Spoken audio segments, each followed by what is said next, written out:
मंडळी, शेअर मार्केटमध्ये गुंतवणूक करावी हे तर बऱ्याच जणांना माहिती असतं, पण त्यांना ही गुंतवणूक करण्याची एक तर खूप भीती वाटते किंवा ही खूप अवघड गोष्ट आहे असं त्यांना वाटत राहतं. याचं एक कारण म्हणजे शेअर मार्केटचे चढ उतार आणि दुसरं कारण म्हणजे अनेक जणांना शेअर्सची खरेदी आणि विक्री कशी करायची हेच माहिती नसतं. त्यामुळे आज आपण थोडक्यात बघणार आहोत शेअर्सची खरेदी आणि विक्री कशी करायची असते. मंडळी, शेअर्सची खरेदी आणि विक्री करायला किमान 2 प्रकारची खाती असावी लागतात. नंबर 1 ट्रेडिंग खातं आणि नंबर 2 डीमॅट खातं.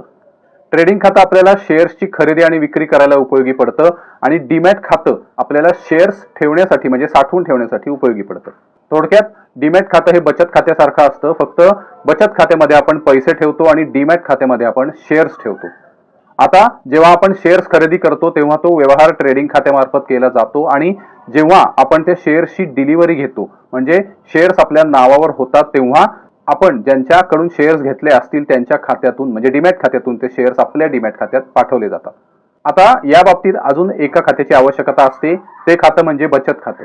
मंडळी, जेव्हा आपण शेअर्सची खरेदी करतो तेव्हा शेअर्सचा भाव आणि इतर चार्जेस अशी बेरीज करून आवश्यक ती रक्कम आपल्या खात्यातून वजा केली जाते. तसंच जेव्हा आपण शेअर्स विकतो तेव्हा शेअर्सच्या भावामधून इतर चार्जेस वजा करून उरलेली रक्कम आपल्या खात्यात जमा केली जाते म्हणजे बचत खात्यात जमा केली जाते. हा उपयोग होतो बचत खात्याचा. पण ट्रेडिंग आणि डीमॅट खातं सुरू कसं करायचं, त्यासाठी तुम्हाला एक चांगला ब्रोकर आधी निवडावा लागेल आणि त्या ब्रोकर कडून तुम्हाला ट्रेडिंग आणि डीमॅट खातं सुरू करून घेता येईल. हल्ली ट्रेडिंग आणि डीमॅट खातं सुरू करण्याची ऑनलाईन सुविधा सुद्धा उपलब्ध आहे. मात्र ब्रोकर कसा निवडायचा याची माहिती तुम्हाला हवी असल्यास कृपया कमेंट्समध्ये तसं लिहा, म्हणजे आम्ही त्यावर एक व्हिडिओ लवकरच आपल्यासाठी घेऊन येऊ. धन्यवाद.